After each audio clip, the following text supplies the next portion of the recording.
poor little girl answered a call in German in front of a millionaire CEO. The next day he had her called in.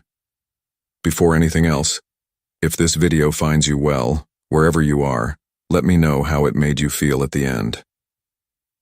Emma Warren carefully balanced 3 plates along her arm as she navigated through the bustling corporate cafe of Brooks Enterprises.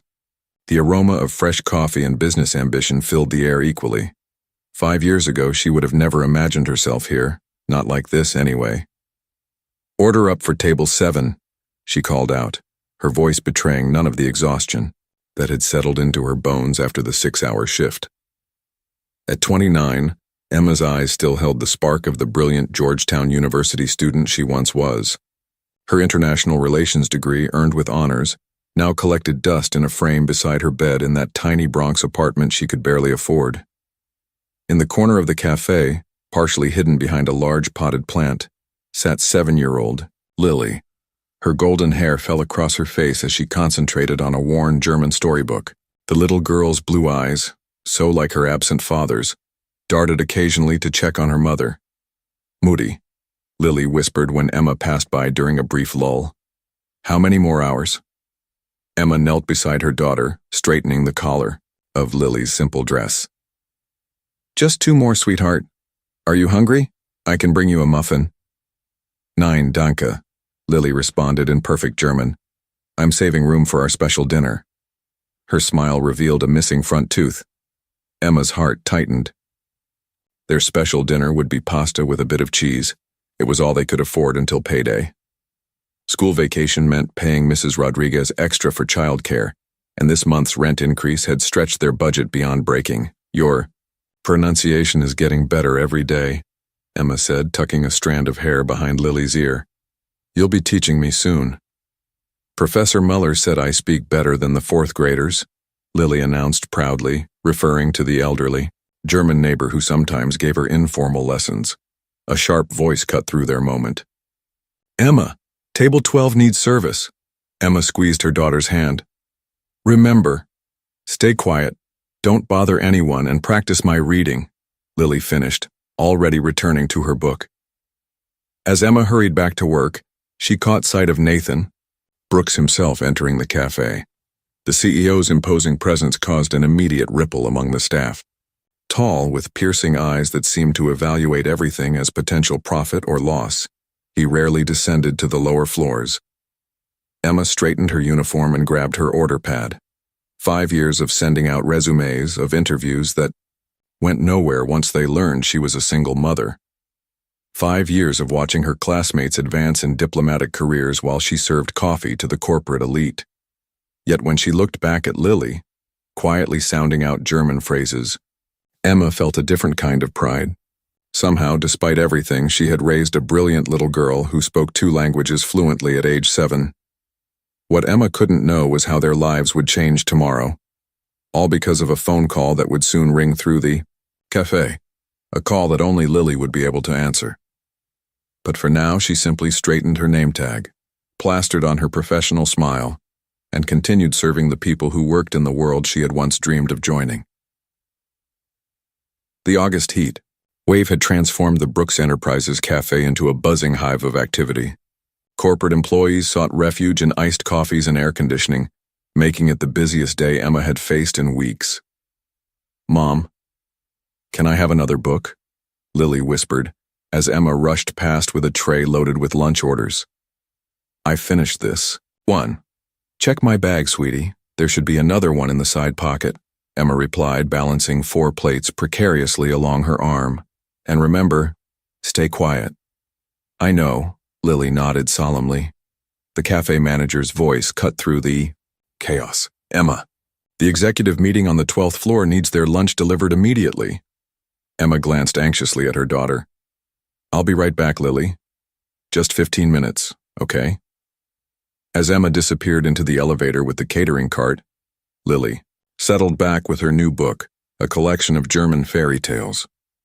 The cafe buzzed around her, staff rushing to fulfill orders, nobody noticing the small girl tucked away in her corner. Then came the distinctive ring of the cafe's phone, shrill and insistent. 1 ring, 2 rings, 3. The staff were all occupied. The manager was in the storage room. The phone continued its desperate call. 4 rings, 5. Lily glanced around. Nobody was moving to answer it. She bit her lip, remembering her mother's instructions to stay quiet and unnoticed. But the ringing continued, demanding attention. 6 rings, 7. With a decisive nod, Lily slipped from her corner and approached the counter. Standing on tiptoes, she stretched across and picked up the receiver. Brooks Enterprises Cafe. Guten Tag, she answered automatically, the German greeting slipping out from habit. There was a pause on the line, then a surprised male voice responded in fluent German. Guten Tag. This is Marcus Hoffman from Miller GmbH in Berlin. I'm trying to reach Mr. Brooks's office regarding our upcoming partnership negotiations. Lily didn't hesitate. Ein Moment bitte, she replied confidently, switching fully into German. The executives are in a meeting. May I take a message? Across the cafe, unnoticed by Lily, Nathan Brooks had entered. He stopped abruptly, coffee, cup halfway to his lips as he observed the small child speaking into his company's phone. We need to confirm the video conference for tomorrow. The caller continued in German. Our CEO has concerns about the proposed manufacturing specifications in Section 4.3 of the preliminary contract. Lily grabbed a notepad and pen from beside the phone. Section 4.3, Manufacturing Specifications. Concerns? She muttered in German as she wrote, her handwriting neat and precise. And what time would be convenient for your office? Nathan Brooks moved closer, his expression morphing from irritation to disbelief as he heard the child not only speaking fluent German but taking detailed notes. And your contact information, Herr Hoffman? Lily continued professionally. After carefully writing down the details, she concluded, I'll make sure Mr. Brooks receives this message immediately. Dankeschön. Auf Wiederhören. As she hung up, a deep voice behind her made her jump. And who might you be? Lily turned slowly to face Nathan Brooks himself, his tall figure towering over her, his expression unreadable. I'm Lily Warren, sir, she answered, her small voice steady despite her racing heart. My mom works here. The phone kept ringing and nobody was answering, so you answered it, he finished, taking the notepad from her small hands. His eyes scanned her precise notes, written partly in German. You speak German? He asked, his tone somewhere between skepticism and amazement. Yes, sir. My mom taught me. She says it will open doors for me someday.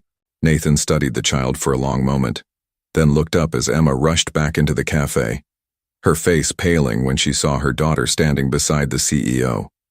Emma's heart pounded against her ribs as she clutched the summons that had been delivered to her first thing in the morning. The cream-colored envelope with the Brooks Enterprises logo felt impossibly heavy in her trembling hands. Please report to Mr. Brooks's office at 9 a.m. sharp. No explanation, no reassurance, just 12 words that probably meant the end of her employment. Do I have to wear my uniform today? Lily asked, straightening her small backpack. She had sensed her mother's distress since last night when Emma had paced their tiny apartment, rehearsing explanations and apologies. No, sweetheart, Emma sighed, smoothing her own carefully selected blouse, the only one without visible mending.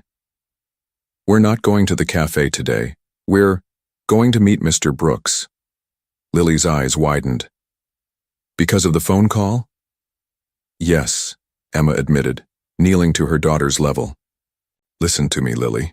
Whatever happens in there, I want you to know that you did nothing wrong. I'm the one who broke the rules by bringing you to work.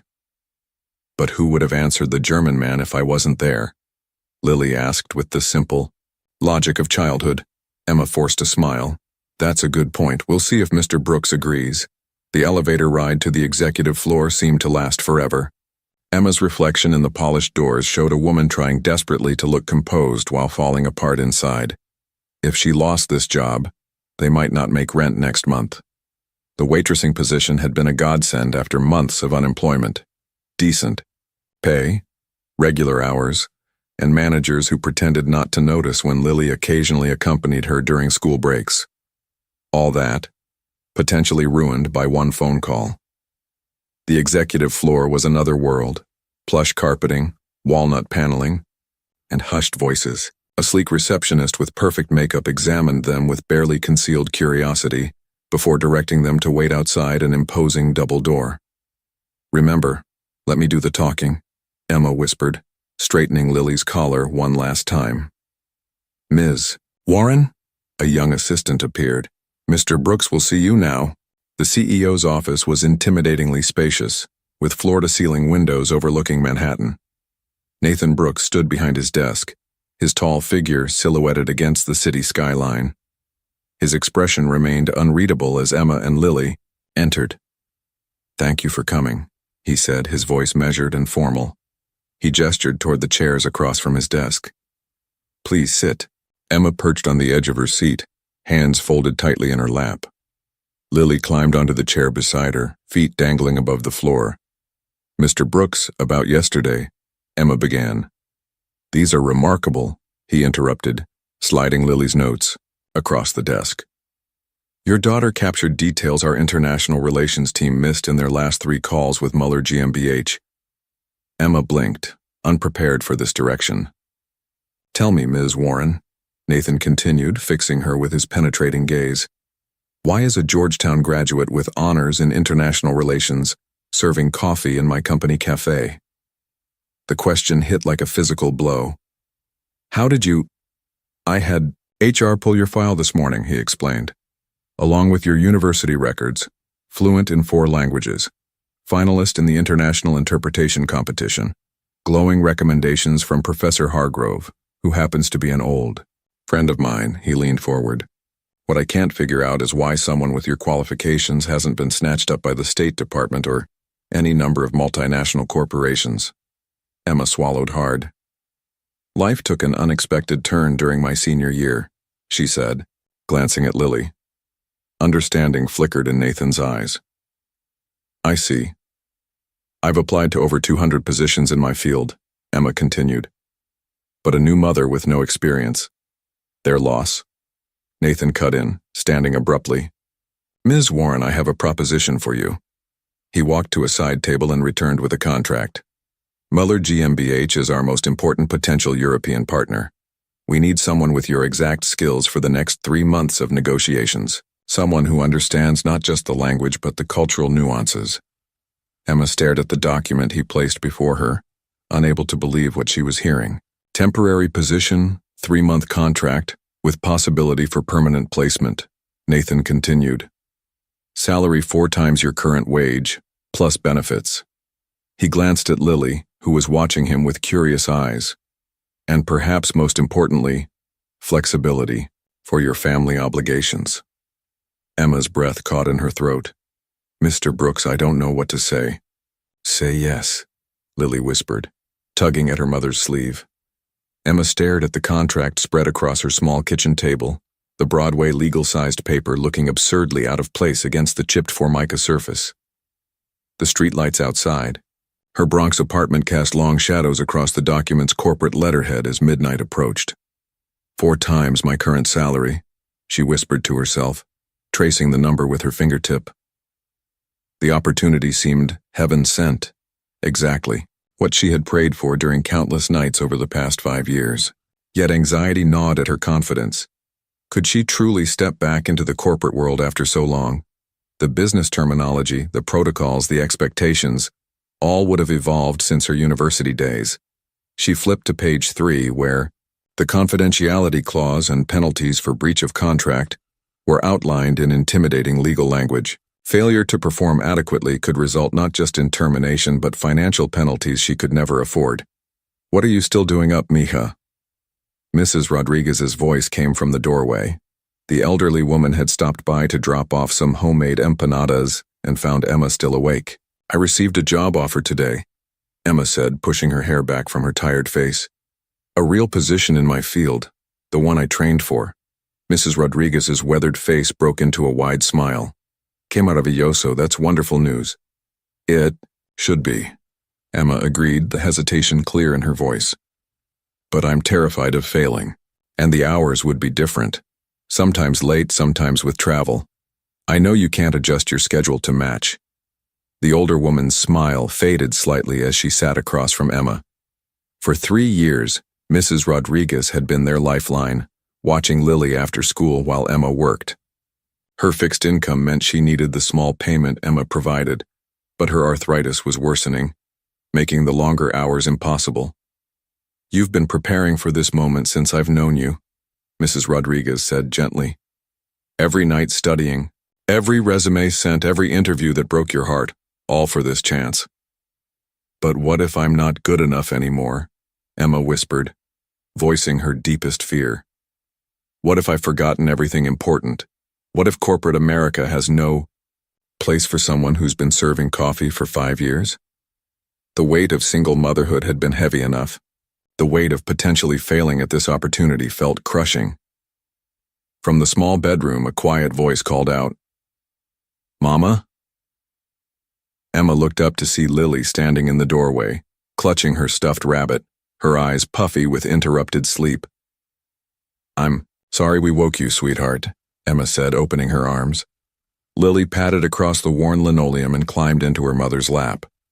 Her small fingers traced the Brooks Enterprises logo on the contract. "Is this from the tall man?" she asked. "Yes," Emma confirmed. "Mr. Brooks offered Mama a new job. A better job." "Then why are you sad?" Lily asked, her 7-year-old perception cutting straight to the heart of the matter. Emma stroked her daughter's hair. "I'm not sad, just worried. It would change many things for us. My hours would be different. I might have to travel sometimes." "I can help," Lily declared with absolute conviction. "I can make my own lunch for school. I already know how to fold laundry." Mrs. Rodriguez chuckled. "Such a little adult." "And remember what you always tell me when I'm scared of my math tests?" Lily continued, looking up at her mother with earnest blue eyes. "You say we'll never know what we can do until we try." Emma felt a lump forming in her throat as her own words came back to her through her daughter's innocent wisdom. "Maman," Lily added, switching to the German endearment. "You always said studying German would open doors for us someday." She pointed to the contract. "Isn't this the door?" A tear slipped down Emma's cheek as she held her daughter closer. The challenges ahead remained daunting. The corporate politics, the technical knowledge gaps, the childcare logistics. But in that moment, with Lily's simple faith in her, Emma felt something she hadn't experienced in years. Hope. "You're right," she whispered, kissing the top of Lily's head. "This is our door, and tomorrow we're going to walk through it."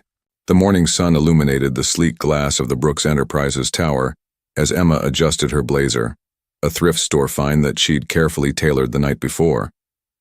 Beside her, Lily wore her best dress, a hand-me-down from a school friend that Emma had pressed to perfection. "Remember what we practiced?" Emma asked, her voice steady despite her racing heart. Lily nodded solemnly. "I'll be on my best behavior. And if anyone asks why I'm here, I'll say we have a meeting about your contract." The elevator ride felt different, today, not as a waitress heading to the staff entrance, but as a professional walking through the main lobby, visitor badge clipped to her lapel. Nathan Brooks was reviewing documents when his assistant showed them in. His expression remained neutral, but Emma caught a flicker of approval at her professional appearance. "Ms. Warren," he acknowledged, rising. "I trust you've had time to review our offer." Emma set her worn leather portfolio on his desk and met his gaze directly. "I have, Mr. Brooks, and I appreciate the opportunity. However, before I can accept, there's something we need to discuss." A momentary frown crossed his face. Business leaders like Nathan Brooks weren't accustomed to conditions from potential employees, especially ones currently serving coffee. "I'm a single mother," Emma continued, her voice gaining strength. "While the salary is generous, the hours outlined in Section 7 would make it impossible for me to provide proper care for my daughter." Nathan's expression hardened slightly. "Ms. Warren, this position requires flexibility. The Mueller negotiations are time-sensitive and—" "I understand completely," Emma interrupted, surprising herself with her boldness. "And I'm prepared to be flexible. Late nights, early mornings, weekend work when necessary. I can manage all of that with proper planning. What I'm asking for is reciprocal flexibility. She slid a document across his desk, a modified schedule she'd spent half the night drafting. This alternative arrangement would allow me to fulfill all responsibilities while ensuring my daughter's needs are met. Nathan studied the proposal, his expression inscrutable. The silence stretched until Lily shifted uncomfortably beside her mother. Finally, he looked up, not at Emma, but at Lily. "Young lady, would you mind waiting outside with my assistant for a moment? There's a remarkable view of Central Park from the reception area." Once Lily had been escorted out, Nathan's professional facade softened slightly. He leaned back in his chair, studying Emma with renewed interest. "Did you know my mother was an immigrant, Ms. Warren?" The question caught her off guard. "No, sir. She came from Germany, with nothing but determination and 3 small children. My father abandoned us shortly after." His gaze drifted to a small silver frame on his desk that Emma hadn't noticed before. She worked 3 jobs while building a translation, business from our kitchen table. Emma remained silent, sensing this rare personal revelation wasn't finished. "Corporate America isn't designed for single parents," he continued, "especially mothers. The system expects total dedication with no acknowledgement of family responsibilities." His eyes returned to Emma's proposal. "This is actually quite brilliant. You found a way to fulfill all the essential functions while creating a sustainable schedule." He pressed the intercom. "Janet, please send Ms. Reeves from HR up immediately." When a polished woman in her 50s arrived minutes later, Nathan handed her Emma's proposal. "Ms. Reeves, please incorporate these scheduling accommodations into Ms. Warren's contract and add access to our executive childcare program." The HR director's eyebrows rose slightly. "Sir, that program is typically reserved for VP level and above. Consider it a special case," Nathan replied dismissively. "Ms. Warren's linguistic abilities are essential to the Mueller deal." After the HR director departed, Nathan extended his hand. "Welcome to Brooks Enterprises, Ms. Warren." As they shook hands, Emma noticed a striking woman watching through the glass wall of the office, her elegant suit and perfect blonde hair marking her as an executive. The woman's cool stare sent an involuntary shiver down Emma's spine. "Rebecca, Stephen's marketing director," Nathan explained, following her gaze. "You'll be working with her team occasionally." He hesitated, then added more quietly, "A word of advice, Rebecca had expressed interest in leading the Mueller project herself, and she's not accustomed to competition." Emma nodded, understanding the unspoken warning. She'd traded her waitress apron for a new battlefield, one where the stakes were higher and the opponents far more sophisticated. Emma's reflection in the elevator's polished doors showed a woman she barely recognized. Gone was the waitress uniform, replaced by a charcoal pencil skirt and cream blouse, all purchased from a consignment shop with her first advance payment. Her hair, usually pulled back in a practical ponytail, now fell in a professional bob. Around her shoulders, "4th floor International Relations Department," announced the elevator's automated voice. Taking a deep breath, Emma stepped into her new world. The bustling corporate floor was a stark contrast to the cafe's controlled chaos. Here everything moved with purpose. Analysts hurrying between glass-walled offices, the soft murmur of conference calls, the gentle tapping of keyboards. "Ms. Warren?" A young man approached with an eager smile. "I'm David Chen, junior analyst. Mr. Brooks asked me to show you to your office." Office. The word alone sent a thrill through Emma. Not a locker in the staff room, but her own professional space. It was modest by executive standards, but felt palatial to Emma. A desk with a computer, a small meeting table, and a window overlooking Madison Avenue. On the desk sat a stack of folders marked Confidential Mueller GmbH. "The team briefing starts in 20 minutes, David informed her. "Everyone's eager to meet you. It's not often we get someone who can speak German like a native." After he left, Emma sank into her chair, momentarily overwhelmed. She opened the top folder, scanning the technical specifications of Brooks Enterprises' latest semiconductor innovations. the technology they hoped to license to Muller GmbH. The terminology was dense, filled with industry jargon she'd never encountered in her academic German. By 10 p.m. that night, Emma's eyes burned from hours of reading technical documents. The executive childcare center had closed at 8, and Lily now dozed on the small couch in Emma's office, wrapped in Emma's cardigan. Still here? Nathan's voice startled her. He stood in the doorway, his tie loosened, looking slightly less intimidating than usual. I need to understand these specifications before tomorrow's preliminary call, Emma explained, gesturing to the scattered papers. The technical vocabulary is challenging. Nathan's gaze fell on Lily. The conference room has a better couch, he said after a moment. Bring your materials. I have time to walk you through the basics. For the next 2 hours, Nathan explained semiconductor manufacturing processes while Emma took meticulous notes, creating her own German-English technical glossary. His expertise was impressive, his explanations clear and patient. You're catching on remarkably fast, he observed as midnight approached. Thank you for taking the time, Emma replied, stifling a yawn. I know CEOs don't typically train new hires. Personally, a ghost of a smile touched his lips. This deal could transform Brooks Enterprises' European footprint. Consider it enlightened self-interest. The next morning's video conference was Emma's first real test. Heart-pounding, she translated the technical discussions between the Brooks team and Muller's German engineers.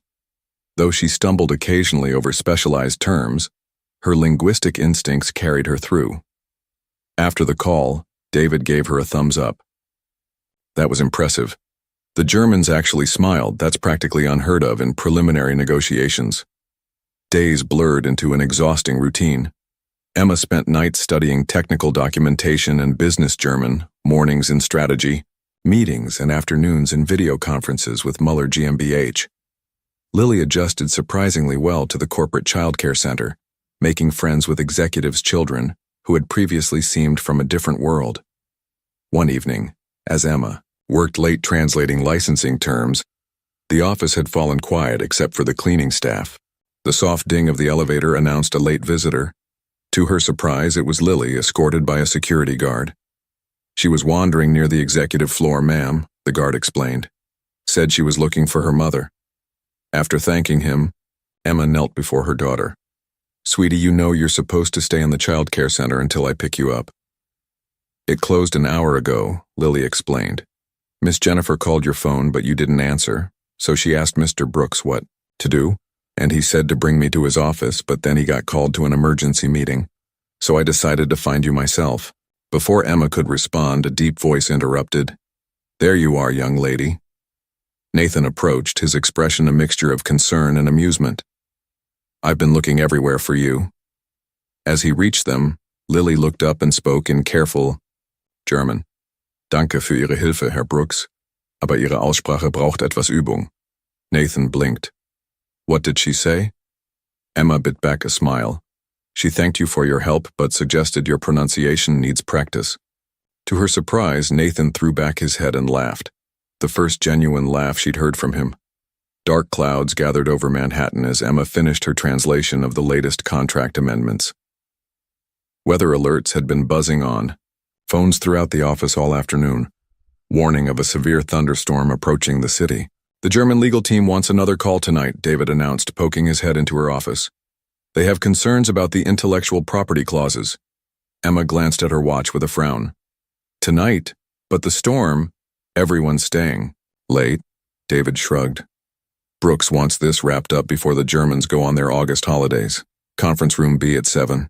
As the meeting stretched past 9 o'clock, rain lashed against the windows while thunder rattled the glass. Emma translated complex legal arguments back and forth, her concentration absolute despite the storm raging outside.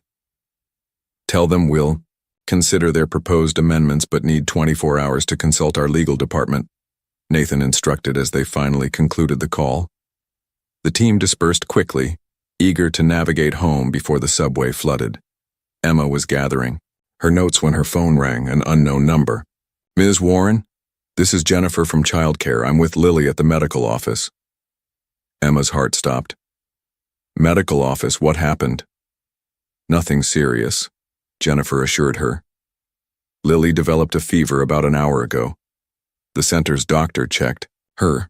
Just a mild virus, but our protocol requires she be picked up immediately. I'll be right there, Emma promised, already gathering her things. As she rushed toward the elevator, the building's lights flickered ominously. The storm must be affecting the power grid. Going somewhere? Rebecca Stevens appeared in the hallway, her perfect blonde hair and immaculate suit making Emma acutely aware of her own rumpled appearance after the long day. My daughter is sick. I need to pick her up from childcare. Rebecca's perfectly shaped eyebrow arched. The Mueller team is sending their final questions tonight. Nathan expects responses by morning. I'll work on them from home, Emma assured her, jabbing the elevator button repeatedly. Without access to the confidential database? I don't think so. Rebecca's smile didn't reach her eyes. Family emergencies are inconvenient in our world, Emma. That's why most executives wait until they've established their careers before having children. Before Emma could respond, Nathan appeared around the corner. Rebecca, the Tokyo office is online too, he said, his tone making it clear the conversation was over. As Rebecca stalked away, Nathan turned to Emma. Problem? Lily has a fever. I need to get to the medical office. But the Mueller team... Go, he interrupted. I'll have someone bring you the files you need. The elevator finally arrived and Emma stepped in with a grateful nod. 20 minutes later, she sat beside a lethargic Lily in the corporate medical suite. The little girl's cheeks were flushed, her normally bright eyes glassy with fever.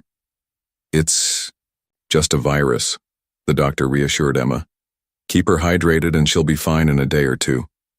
As Emma struggled to contact an Uber, all drivers busy during the storm, the suite's door opened. To her astonishment, Nathan Brooks entered, raindrops glistening on his impeccable suit. How is she? He asked, his voice uncharacteristically gentle. Just a fever, Emma answered, confused by his presence. The doctor says she'll be fine. Nathan nodded, then addressed Lily directly. I heard you weren't feeling well, Miss Warren. I thought you might need a ride home in this storm. Emma began to protest. That's really not necessary. My driver is waiting downstairs, Nathan continued, ignoring her objection. The streets are flooding and cabs are impossible tonight. In the back of Nathan's luxury sedan, Lily dozed against Emma's shoulder while rain hammered the roof. The silence between the adults felt strangely comfortable until Nathan spoke. Mother raised 3 of us alone, he said quietly, watching the rain streak the windows. When I was 8, my brother got pneumonia during a blizzard. No car, no way to get help. Emma turned to him, catching a glimpse of old pain in his profile. What happened? An elderly neighbor, a man my mother had helped with translations, walked 3 miles in the snow to bring a doctor to our apartment. Nathan's voice softened with the memory. She never forgot that kindness. Taught us that real success isn't just what you achieve, but how you treat others along the way. As the car pulled up to Emma's modest apartment building, Nathan hesitated, then added, My mother would have liked you, Emma. For the first time, he'd used her first name, a small bridge across the professional distance between them. Autumn painted Central Park in fiery hues as Emma stood by the window of conference room A, taking a moment to compose her thoughts before the day's critical meeting. 8 weeks into her position, she had proven herself invaluable to the Mueller negotiations, earning respect from both the American and German teams. Ready for the big presentation? David asked, arranging folders at the conference table. Emma nodded, smoothing her new charcoal suit, her first full-price professional purchase made possible by her recent performance bonus. Today she would present her translation of the final licensing agreement, a document that had taken her countless late nights to perfect. As executives filed in, Emma noticed Rebecca Stevens watching her with calculated interest. Since their hallway encounter during the storm, Rebecca had maintained a cool professionalism that barely masked her resentment. Emma had learned from office whispers that Rebecca had pursued Nathan romantically for years without success, and now viewed Emma's rising influence as a threat both professionally and personally. Nathan arrived last, nodding briefly to Emma as he took his seat at the head of the table. Their relationship had evolved into a respectful partnership, though both carefully maintained professional boundaries despite the growing personal connection neither acknowledged aloud. "Let's begin," Nathan announced. "Ms. Warren, your presentation, please." Emma distributed the meticulously prepared folders containing the final agreement translations. As she reached Rebecca's seat, the marketing director shifted suddenly, sending her coffee cup toppling directly onto Emma's papers. "Oh, how clumsy of me," Rebecca exclaimed with rehearsed concern. "I'm so terribly sorry." The brown liquid saturated, the documents rendering weeks of work illegible. Emma froze, staring at the ruined papers while conversations halted around the table.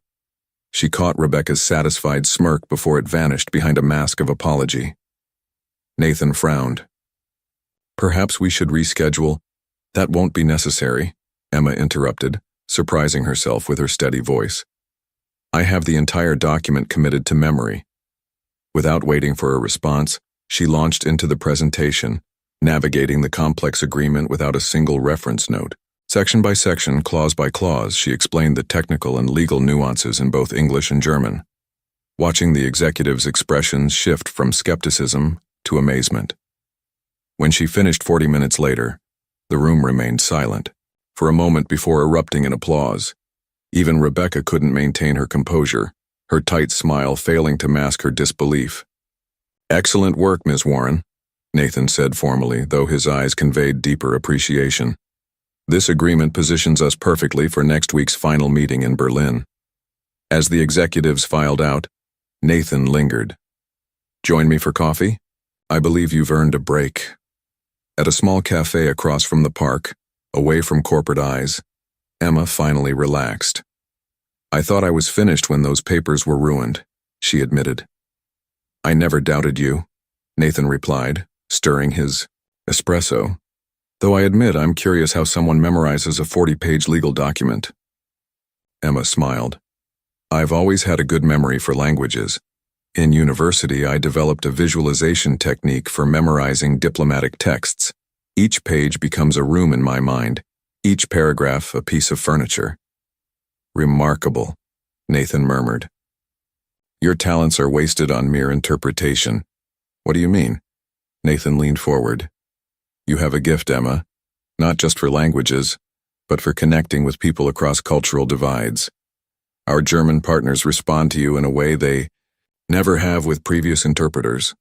Emboldened by his praise and the distance from corporate formalities, Emma shared the dream she'd kept private for years. "Before Lily, I wanted to create an educational program for underprivileged children, teaching languages as a pathway to opportunity, not just vocabulary and grammar, but cultural understanding, the kind that opens doors internationally." "Like you've done for Lily," Nathan observed. "Yes. Children from low-income families rarely get exposure to foreign languages until high school or college, too late to develop true fluency. But children Lily's age can absorb languages effortlessly, especially when taught through stories and songs." Nathan's expression softened. "My mother would have loved that idea. She was a German teacher before immigrating here." "You never mentioned that," Emma said, surprised. "She dreamed of starting an educational foundation," he continued, a shadow crossing his features. "After she died 5 years ago, I buried myself in work instead of pursuing her vision." 5 years ago, Emma echoed. "That's when Lily was born, when I became a single mother."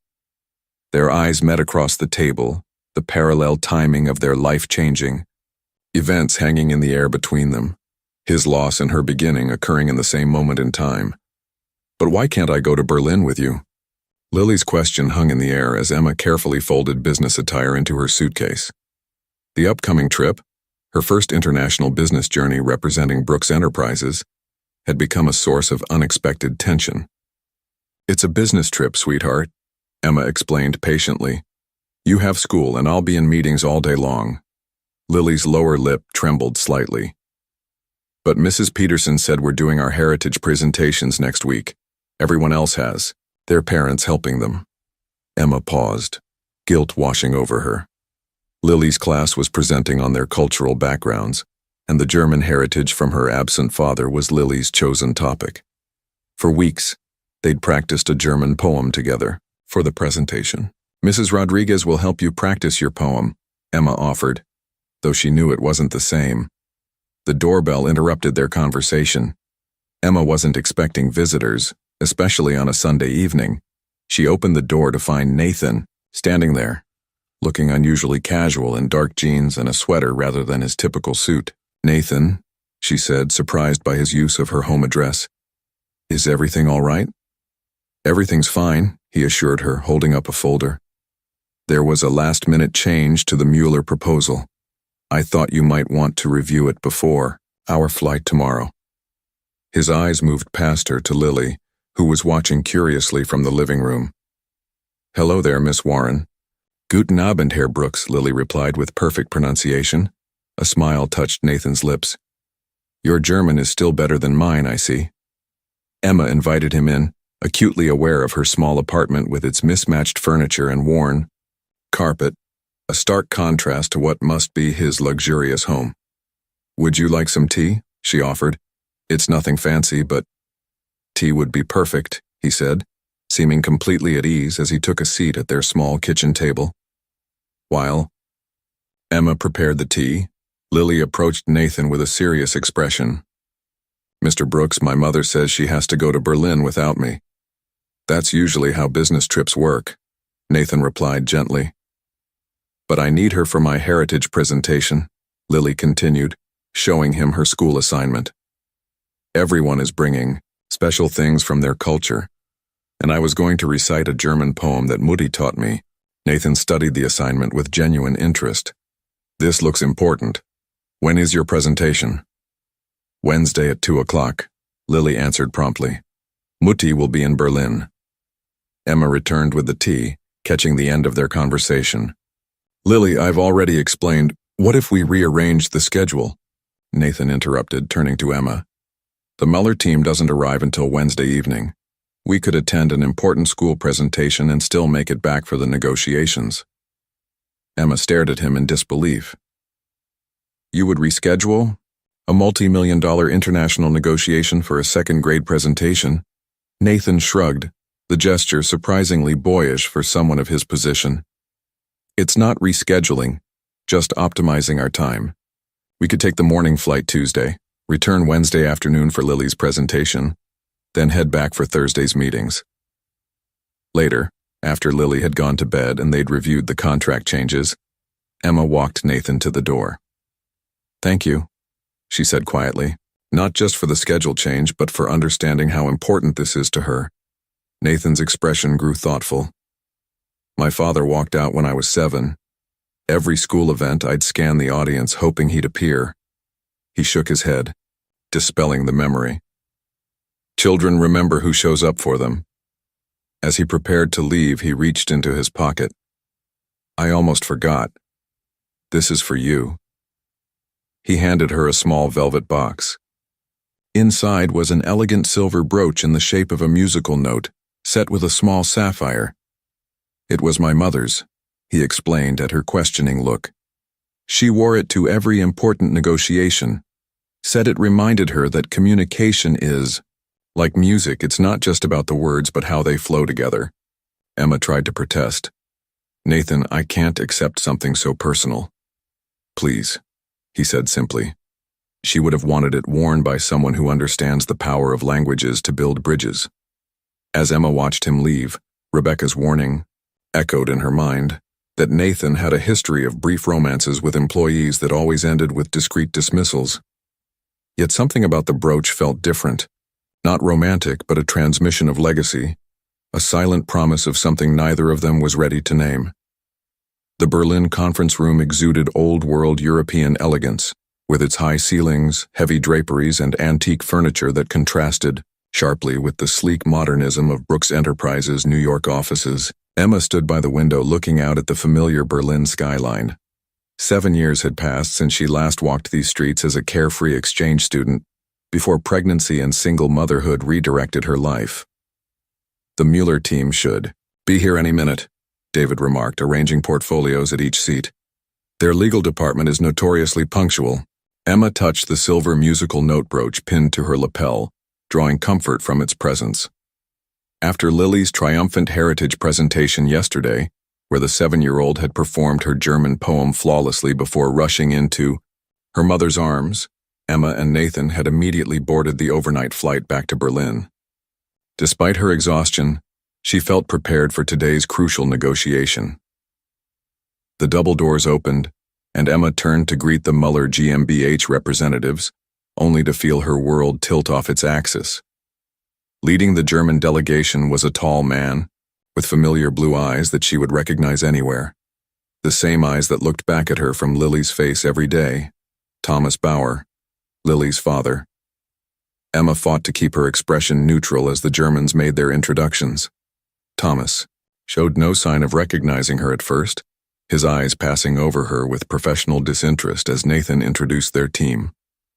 And this is Emma Warren, our Director of International Relations and lead interpreter for these negotiations, Nathan concluded. Thomas's handshake was firm and impersonal until their eyes met directly. A flicker of recognition crossed his face, followed quickly by confusion and then something darker, discomfort, perhaps even fear. "Fräulein Warren," he said stiffly. "You speak German, I understand." "Ja, Herr Bauer," Emma replied, her voice steady despite her racing heart. "Ich habe in Berlin studiert, an der Humboldt-Universität." A muscle twitched in Thomas's jaw. Ah, a fellow Humboldt alumnus. What a small world. Throughout the morning session, Emma maintained her professionalism, translating complex technical specifications and legal terminology with precision. Yet she couldn't help noticing how Thomas grew increasingly agitated, especially when she and Nathan displayed the easy rapport they had developed over months of working together. During the lunch break, Nathan pulled Emma aside. "Is everything all right? You seem tense." "I'm fine," she assured him, unwilling to complicate the negotiations with personal history. "Just tired from the travel." As the afternoon session began, Thomas abruptly shifted tactics. Instead of the straightforward business German he'd used that morning, he began employing obscure regional expressions and archaic business terminology, speaking rapidly to his colleagues with obvious intent to confuse the American team. "He's asking about additional licensing restrictions," Emma translated smoothly, catching Thomas's surprised look. "He's concerned that the proposed arrangement gives Brooks Enterprises too much leverage in EU markets." Nathan leaned toward her. "How do you suggest we respond?"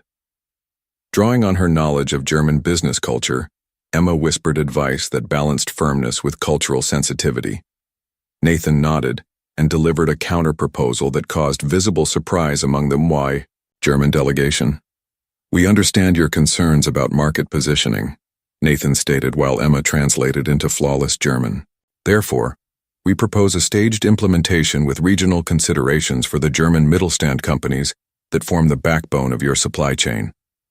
The reference to Mittelstand, Germany's treasured small and medium-sized family businesses, struck exactly the right cultural note. The German executives exchanged impressed glances, while Thomas's face darkened. As the day progressed, Thomas grew increasingly frustrated by his inability to create miscommunication. His final attempt came during discussion of the financial terms when he used a particularly obscure banking idiom with an ambiguous meaning. Without hesitation, Emma provided both the literal translation and the contextual significance. "Herr Bauer is suggesting that the payment structure resembles a fox guarding the henhouse, an idiom implying that our oversight provisions give us too much control over their financial reporting." Nathan smiled. "Perhaps we could suggest an independent auditor acceptable to both parties, a neutral watchdog rather than a fox." The German team chuckled appreciatively at the wordplay, and even Thomas couldn't maintain his hostility in the face of such deft cultural navigation. By day's end, the agreement was tentatively approved pending final review by both companies' legal teams. As the Germans gathered their materials to leave, Thomas approached Emma while Nathan was engaged with other executives. "A word in private, Fräulein Warren," he requested coldly. In a quiet corner of the conference room, Thomas dropped his professional veneer. What game are you playing, Emma? You never mentioned working for Brooks Enterprises. I had no idea you worked for Muller GmbH, she replied truthfully. It's been 7 years, Thomas. People move on. His eyes narrowed. Is this some kind of revenge? Using old connections to secure this deal? Emma stared at him incredulously. Revenge? You disappeared the moment I told you I was pregnant. You blocked my calls and emails. And now you're using your relationship with Brooks to push through this deal, he accused, glancing toward Nathan. How convenient. That's absurd, Emma replied, keeping her voice low but firm. This deal stands on its commercial merits. Thomas leaned closer, his voice barely above a whisper. End this negotiation, or I'll ensure everyone knows about your previous work translating for Schaefer Industries, Miller's direct competitor. Industrial espionage carries serious penalties in Germany. Emma felt the blood drain from her face.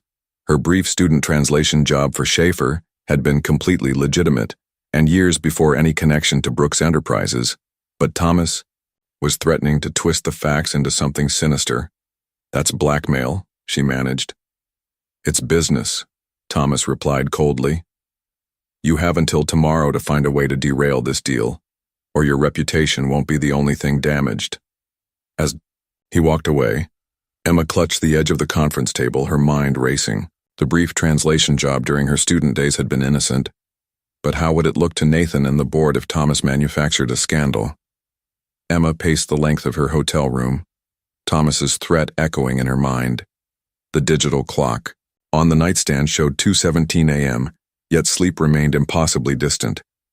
In 12 hours, the final negotiation session would begin, and she needed to make a decision.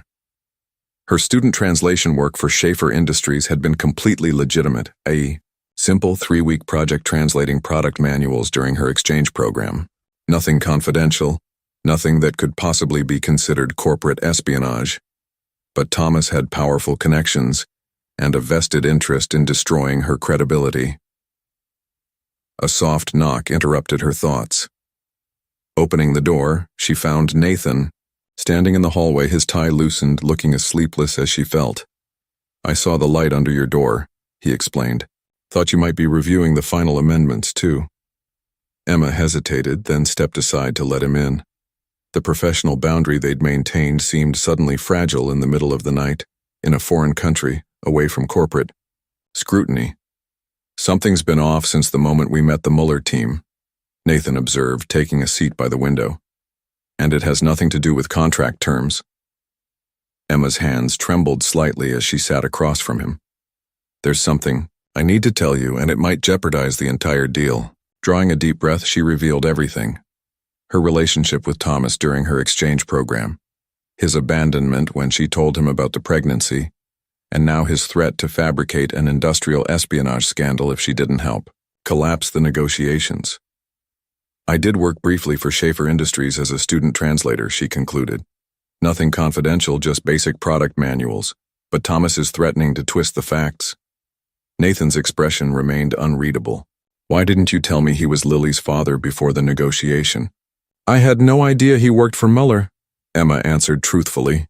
He was a graduate student when I knew him, and... She hesitated. I was afraid it would disqualify me from the project. Nathan stood and walked to the window, looking out at the Berlin skyline illuminated by the moon. The silence stretched between them until Emma couldn't bear it. I'll resign from the project immediately, she offered. You can tell the board there was a conflict of interest. No, Nathan interrupted, turning back to her. That's exactly what Bauer wants. He's trying to manipulate you and by extension our company. He returned to his seat, leaning forward intently. Emma, did you ever share any information about Brooks Enterprises with Bauer? Any details about our technology or business strategy? Absolutely not, she responded without hesitation. I hadn't even heard of Brooks Enterprises when I knew him, and I haven't had any contact with him in 7 years. Nathan nodded, his decision apparently made. Then we proceed with the negotiation as planned. But his threat is empty, Nathan finished. Our legal team thoroughly investigated all key personnel involved in this deal, including you. If there had been any legitimate conflict of interest or security concern, it would have been flagged months ago. He reached for his phone. And as for Bauer's threat, two can play at that game. Early the next morning, Emma entered the conference room with apprehension that slowly turned to confusion. Thomas Bauer was noticeably absent from the Miller delegation. Herr Bauer has been recalled to Munich for an urgent internal matter, explained Dr. Schmidt, Müller's silver-haired CFO. I will be leading today's session. The negotiations proceeded smoothly, with Emma translating complex technical terms while maintaining her professional composure, despite her inner turmoil. By lunchtime, both sides had reached agreement on all major points. As the German team left for their midday break, Nathan guided Emma to a private meeting room. Thomas Bauer won't be troubling you again, he said without preamble. Emma searched his face. What did you do? Let's just say our financial due diligence team found some interesting irregularities in Bauer's department. Nothing that affects the overall deal, but enough to raise serious questions about his personal financial management. You threatened him, Emma realized. Nathan's expression hardened slightly. I protected my company and my team from a bad faith actor. Bauer was willing to sabotage a multi-million-dollar deal beneficial to both companies, just to settle a personal score. He handed her a folder. Our investigators compiled this after you told me about Bauer's threat. His department has been falsifying expense reports for years with the money flowing to a private account in Liechtenstein. Emma skimmed the documents with growing disbelief. Does Mueller know? They do now, Nathan confirmed. I shared the findings with Dr. Schmidt this morning, which explains Bauer's sudden recall to headquarters. Emma closed the folder, unsure how to feel. Relief mingled with unease at the swift, calculated way Nathan had neutralized the threat. This doesn't solve everything, she said quietly. Thomas is still Lily's father, biologically at least. Nathan's expression softened. That's a separate issue, one that you'll need to address when we return home. But for now, the professional threat has been handled. As they prepared to return to the conference room, Emma's phone chimed with a text from Mrs. Rodriguez. Apartment flooding from upstairs pipe burst. Saved important documents and photos. Everything else soaked. Don't worry, Lily's safe with me. Attached was a photo showing water pouring from her apartment ceiling, soaking the furniture and possessions accumulated over years of single motherhood. Nathan, she called, her voice strained. I need to get back to New York immediately. My apartment. He looked over her shoulder at the devastating image. We'll take my private jet as soon as we sign the agreement. 2 hours. Maximum. Emma nodded gratefully, tucking away her phone and straightening her shoulders. She had survived Thomas's threat and would deal with the apartment disaster too. For now, she had a negotiation to complete, the culmination of months of work and preparation. As she pinned Nathan's mother's brooch to her lapel, Emma realized that beneath her anxiety lay something unexpected. Confidence. Whatever challenges came next, she would face them with the same determination that had carried her through the past 7 years. It's really not as bad as it looks, Emma insisted, though the statement rang hollow as she surveyed her ruined apartment. Water-damaged furniture, warped floorboards, and the unmistakable smell of mildew greeted them upon their return from Berlin. Mrs. Rodriguez had worked miracles, rescuing photo albums, important documents, and Lily's favorite stuffed rabbit, but nearly everything else, clothing, books, furniture, had suffered severe water damage from the burst pipe in the upstairs apartment. The landlord says it'll take at least 2 months to repair, Mrs. Rodriguez explained, as Lily clung to her, and insurance should cover some things, but Nathan stood in the doorway, taking in the scene with a grim expression. He'd insisted on driving Emma and Lily from the airport, despite having just completed an exhausting international negotiation and flight. You can't stay here, he stated definitively, his tone leaving no room for argument. The building inspector has already declared it uninhabitable. Emma ran her hand through her hair, mentally calculating their options. Hotels were prohibitively expensive for an extended stay. Most of her friends lived in tiny New York apartments without space for overnight guests. let alone a mother and child for months. We'll find something, she said, more to reassure Lily than out of any real conviction. I have a suggestion, Nathan offered, his voice carefully neutral. The Brooks family residence has a fully furnished guest apartment. It's separate from the main house with its own entrance. It's yours until your apartment is repaired. Emma began to protest, but he continued.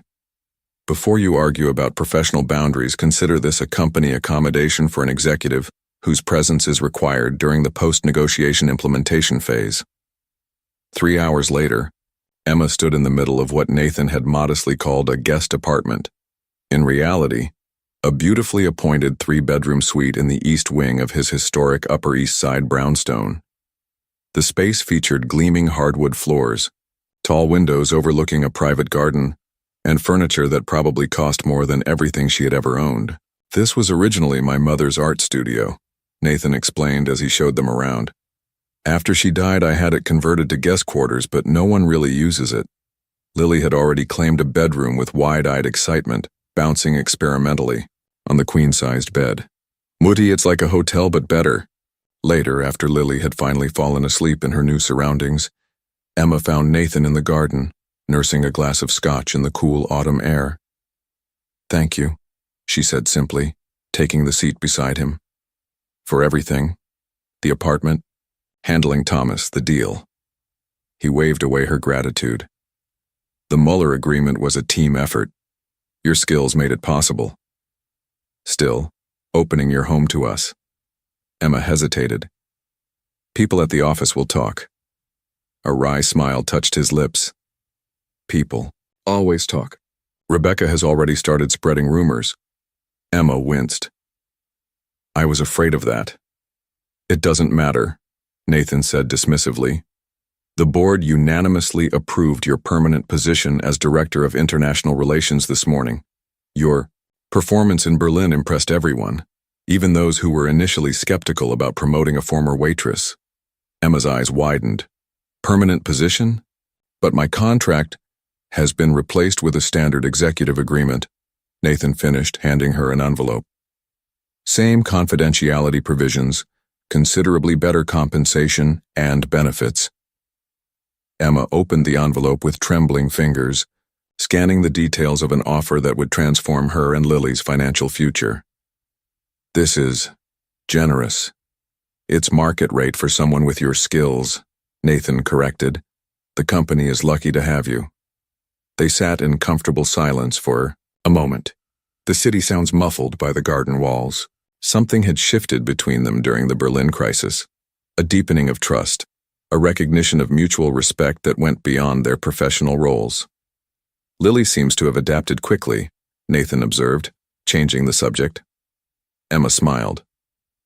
Children are remarkably resilient. I worry that she's becoming too attached to all this, though.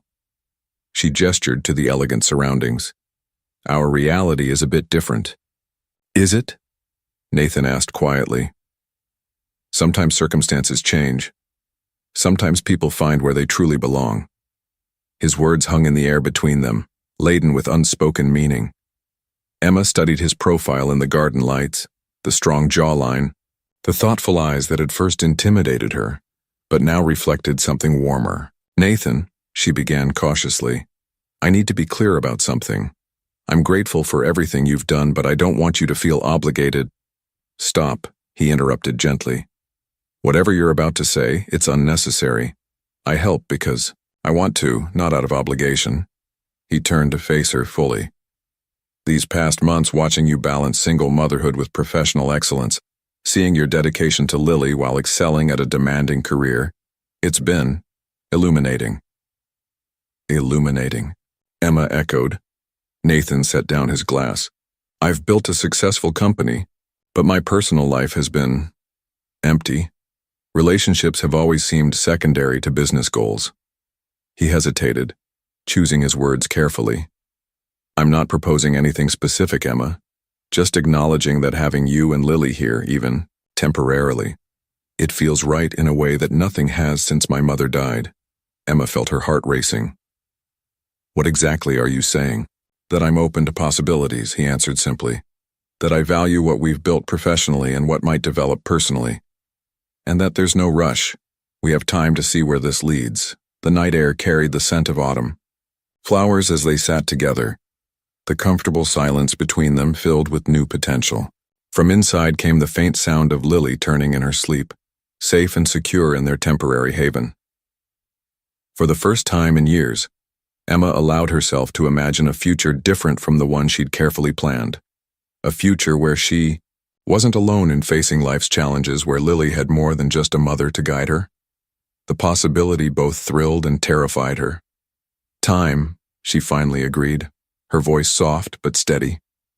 Time sounds perfect. 6 months had transformed Emma's life beyond recognition. The Brooks Enterprises auditorium buzzed with excitement as she adjusted her graduation cap, the blue tassel of the executive leadership program catching the light. Through the crowd, she spotted Nathan in the front row, his presence both professional and personal, the line between the two having softened over their months of shared domesticity.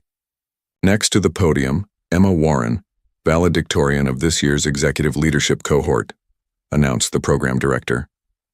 Taking a deep breath, Emma approached the microphone.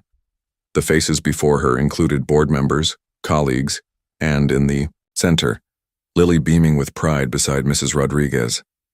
When I joined Brooks Enterprises, I was serving coffee in the company cafe, Emma began, her voice steady. Today, I lead our European division because someone saw potential where others saw limitations. Her gaze met Nathan's briefly. Success isn't just about individual achievement. It's about creating opportunities for others to rise. Emma revealed the project she'd been developing secretly for months, a scholarship program offering language, education to underprivileged children, providing the same opportunity she'd given Lily. Today, I'm honored to announce the launch of our pilot program in the Bronx, offering immersive language education to 20 children from low-income communities. Applause rippled through the audience, but Nathan's voice cut through as he stood, unexpectedly. "If I may," he said, approaching the stage. "Brooks Enterprises is proud to announce that Ms. Warren's initiative will become the cornerstone of our new educational foundation." Murmurs of surprise filled the room as Nathan continued. "The Warren Brooks Foundation will open its first full-scale educational center next month, with Emma serving as co-director alongside her international relations duties." The announcement brought thunderous applause from everyone except Rebecca Stevens, whose tight smile couldn't mask her displeasure at the public recognition of Emma's rise. Later, during the reception, Emma's phone chimed with an unexpected email. The sender's name made her breath catch, Thomas Bauer. With trembling fingers, she opened it to find a formal letter addressed to Lily, acknowledging his paternity and expressing desire for a supervised meeting. "Everything okay?" Nathan asked. Appearing at her side with 2 champagne flutes, Emma showed him the message. "After all this time, why now?" Nathan considered the email thoughtfully. "Perhaps seeing you succeed triggered something. Or maybe he's trying to make amends." "I don't know if I can forgive him," Emma admitted. "The question is whether Lily deserves to know her father," Nathan replied gently. "Forgiveness is separate from that right." As the celebration continued around them, Emma watched Lily charming board members with her bilingual skills, now expanded to include basic Spanish from the company's educational program. The little girl who had answered a phone call in German had unknowingly changed both their lives forever, creating ripples that now extended to dozens of other children who would receive similar opportunities through the foundation. 1 year later, golden autumn sunlight streamed through stained glass windows as Emma walked down the aisle in a simple ivory gown. Instead of a traditional bridal march, Lily preceded her, reading a bilingual poem in German and English that brought tears to the eyes of the small gathering of friends and colleagues. "Love builds bridges between worlds," the 8-year-old concluded, her clear voice echoing in the intimate chapel where Nathan waited with a smile that belonged only to his new family. The ceremony was brief and heartfelt, a celebration not of fairy tale romance, but of a partnership built on mutual respect, shared values, and the genuine love that had grown between them during their months of working and living together. 3 weeks after returning from their honeymoon in Germany, Emma stood beside Nathan and Lily at the ribbon-cutting ceremony for the Warren Brooks Foundation's first educational center.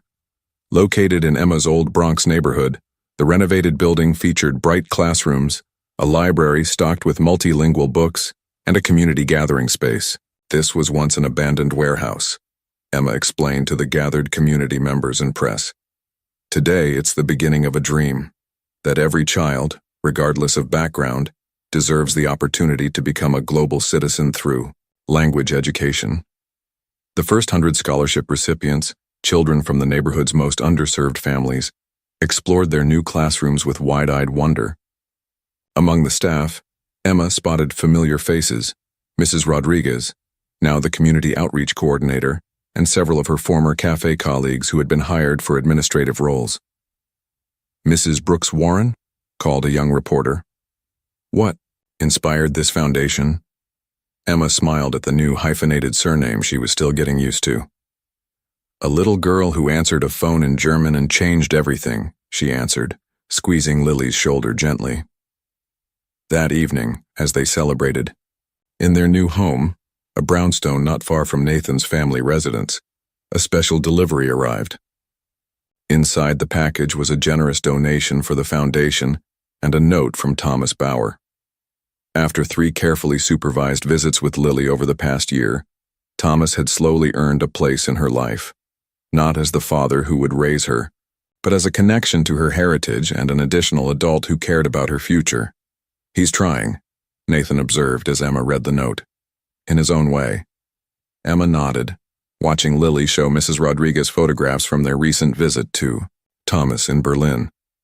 The relationship was complicated, imperfect, but ultimately beneficial for Lily, who now had a broader sense of identity and family. Later, as Emma tucked Lily into bed, the little girl asked sleepily, "Are you happy, Mutti?" Emma brushed back her daughter's hair, remembering the frightened single mother who had once struggled to pay rent while serving coffee to executives. "Happier than I ever imagined possible," she answered truthfully. Downstairs, Nathan was reviewing applications for the foundation's next expansion, a second center planned for Washington Heights. Their professional partnership continued alongside their marriage, each strengthening the other as they built something meaningful together. "Ready for tomorrow's board presentation?" Nathan asked as she joined him. Emma nodded, settling beside him with her own stack of documents. "Ready for everything that comes next," she replied, their hands intertwining naturally as they worked into the evening. The Warren Brooks Foundation's main hall buzzed with anticipation as international executives and community leaders mingled, beneath elegant banners displaying the foundation's motto in multiple languages: "Languages bridge worlds." 2 years after its inaugural center opened, the foundation was hosting its most significant event yet, the announcement of an international partnership program. Emma, now confidently directing both the foundation and Brooks Enterprises' European division, surveyed the gathering with quiet pride. Her gaze fell on Lily, now 10 years old, expertly guiding guests through the student showcase where children from the foundation presented projects in their newly acquired languages. "Mrs. Brooks Warren?" A young assistant approached. "The Mueller GmbH delegation has arrived." Emma nodded, smoothing her tailored suit. Thomas Bauer had retired from Miller 6 months earlier, replaced by Dr. Schmidt's protege Dieter Hoffmann. The change had facilitated a healing of corporate relations that paralleled the careful personal boundaries Emma had established with Thomas regarding his relationship with Lily. "Emma," Nathan called, making his way through the crowd with their 18-month-old son, James, perched on his shoulders. The toddler's dark hair and serious expression mimicked his father's, though his bright blue eyes were all Emma's. "The board members are impressed," Nathan reported, lifting James down into Emma's waiting arms, especially with the immersion program results. Emma kissed her son's forehead, marveling at how naturally Nathan had adapted to fatherhood. The corporate titan who once intimidated everyone around him now regularly adjusted meetings around preschool, pickups, and bedtime stories. As the formal presentation began, Emma took the podium with Nathan at her side, their professional partnership as seamless as their personal one. 2 years ago, we opened our doors to 100 children, Emma began. Today, over 500 students across 3 centers are receiving multilingual education that will open doors throughout their lives. Nathan continued. Today, we're proud to announce the International Partnership Initiative, connecting our New York centers with similar programs in Berlin, Madrid, and Tokyo. The announcement drew enthusiastic applause, particularly from the German delegation.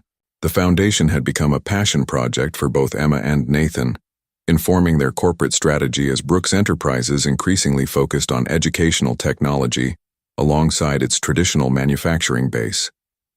As the formal portion concluded, Lily appeared with a surprise, a video compilation showing foundation students singing in German and English, their young voices blending in perfect harmony. Lily organized this herself, Emma whispered to Nathan as their daughter confidently introduced the presentation. She's got your leadership instincts. Nathan's arm tightened around her waist. And your heart. Later, as the event wound down, Emma found herself standing in the exact spot where the foundation's first center had opened 2 years earlier.